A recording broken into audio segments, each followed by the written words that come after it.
So how do you protect your seller? If you're a broker, what do you do if you're representing the seller on a deal and you want to ensure they are not getting their time wasted or they're dealing with someone who's real, who can close the transaction? Even if you're an investor and you're selling a property, what do?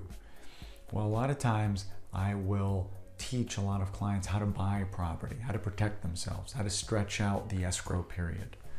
Well, those are all good strategies, but what do you do if you're on the other side and you have someone who is coming with all kinds of stipulations and subject to clauses and everything else that's creative? Well, my one strategy that I have shared with you and I've talked about, and really not a lot of people are implementing, is a way to protect the seller and not waste a lot of time.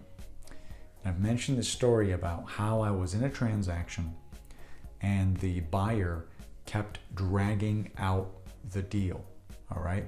They kept saying the financing wasn't working because the lender needed a couple documents or something. Then they would extend a week. Then when that happened, then they needed something else, they would extend another week. And the short story is I eventually had to go to the seller and say, listen, this deal is not closing because such and such, and I've wasted 45 days of your time, my marketing dollars, and nothing really materialized from that deal. Well, needless to say, they weren't very happy. And on the next time around that happened, I told the buyer, look, if you're interested in this property, you're gonna have to release a percentage of the money that's in escrow to my buyer, to my seller immediately. Now I got to tell you, they weren't very happy about that, but they did it. And since then, I've gotten almost always. And the only time they say no is because they're not confident they're going to close the deal. And I'll walk you through this. Suppose you're selling a property for $1 million, and let's say the deposit is $20,000, okay? And I've also taught you guys how to use deposits to your advantage. But you have a 30-day inspection period and you have $20,000 in the deposit. Well, if your inspection period is up and you tell me, listen, I don't know, we want to re-inspect the windows or something obscure. Well, hey, that's fine. But I'm going to need you to release a certain amount of money to my seller. And they can choose to do that or not do that or whatever. Many times if they do that, they're confident enough they're going to close the deal.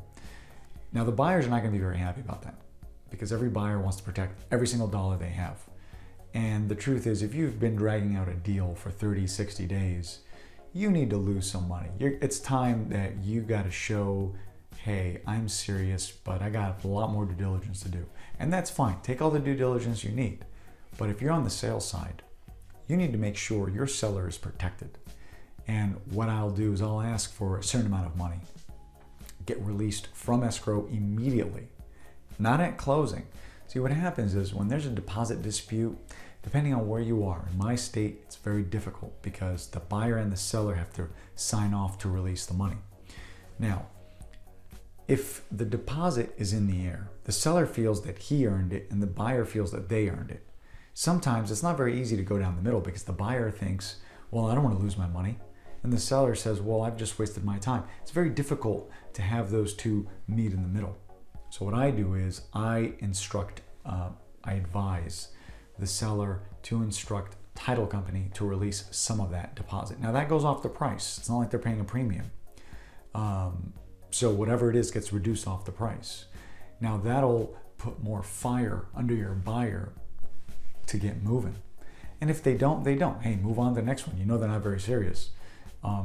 I've been using that strategy for years. I do it all the time. It works wonderfully. Sellers love it. And buyers are not very crazy about it. But I also show buyers how to be very strategic in their purchases too.